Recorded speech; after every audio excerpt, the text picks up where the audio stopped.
I am comfortable with the mysteries of the universe and its gracious will. I am also untroubled by the constraint of my knowledge and skill.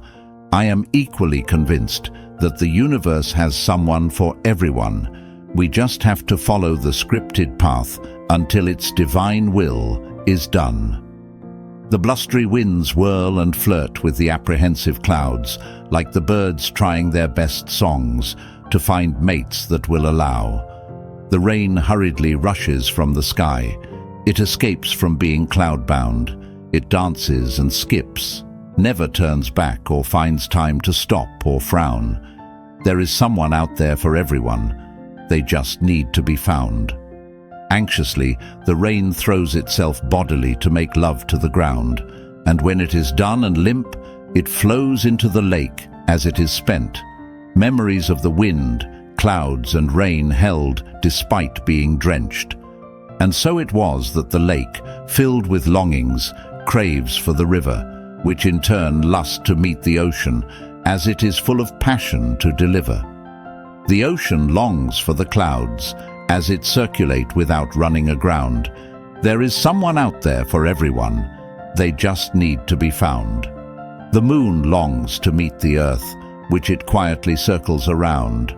The rain hurriedly rushes from the sky as it escapes from being cloud-bound.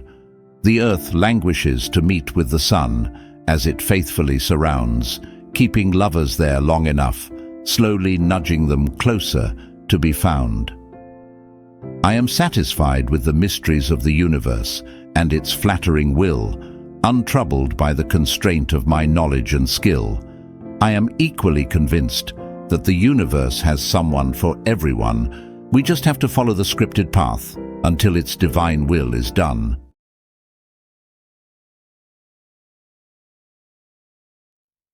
It was the spring of love that brought forth new beginnings in life's parade, and longing was a boundless dimension that influenced the decisions I made. But now my time has come, and a new voice calls for me by my name. I had endured the ordeal of sorrow and hurt. I'd earned my share of pain. It is without qualms that I evoke the end of my adventures with life and love, for there is no denying that in the end, everything must fail and be gotten rid of. Now my time has come, and the voice of the universe calls me from behind. But somehow, the worry for tomorrow does not bother my soul nor my mind. For over time, all of my fragrant senses were distilled into an intoxicated affair that sank into my adventurous being, deep within my core, and settled there. I do not bother about tomorrow, as the soul will transcend, as the feelings of love are not doomed to erase, but stay alive to the end. My memory played tricks on me, as I follow the stretched shadows of longings, with nothing more but my uncharted thoughts, and hurt as my belongings. It is without qualms that I evoke the end of my adventures with life and love, for there is no denying that in the end, everything must fail and be gotten rid of.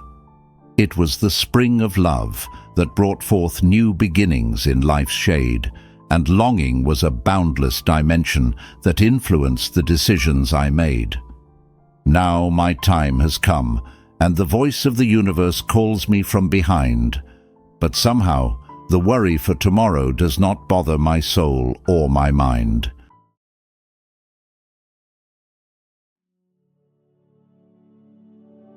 In my time of deep solitude, I heard a voice calling my name, my pen it seems, calling for me in the accent of my restored youth, as if it had been waiting all these years, waited until now, as if it knew that my time had come for me to write my story, as if it knew that I needed to revisit this old passion for love. I felt as if I was being called and pushed along at the same time. The act continues, the play goes on, and the movie is not done yet. I was sad because I knew that I was being called away, that I had to walk away from the pursuit I was committed to, walk away and submit to the goodbye that I was not willing to accept. step away from my lover, and take the goodbye that she offered. The lessons have been learned, and the feeling etched in my soul. It was time to write so we could read and reminisce as we grew old. I must write so I can lose and find myself at the same time, a rare gift, I believed, for those hearts that knew the story of pain. A house for my soul that had to undress itself to show its naked form.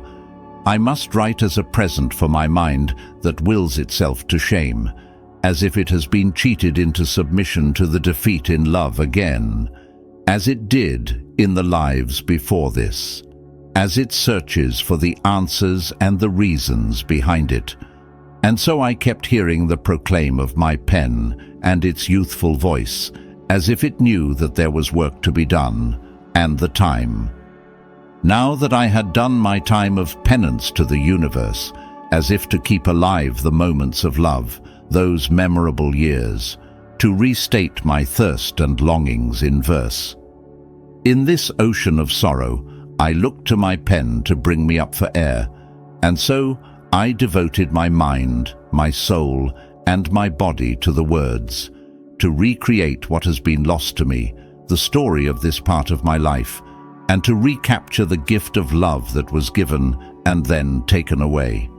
The embers of passion slowly reignite in my mind. My soul swings back and forth through time, birth and rebirth. My fingers tremble, afraid that the fires that burn within will ignite the paper as the fleeting moments of life returned to me.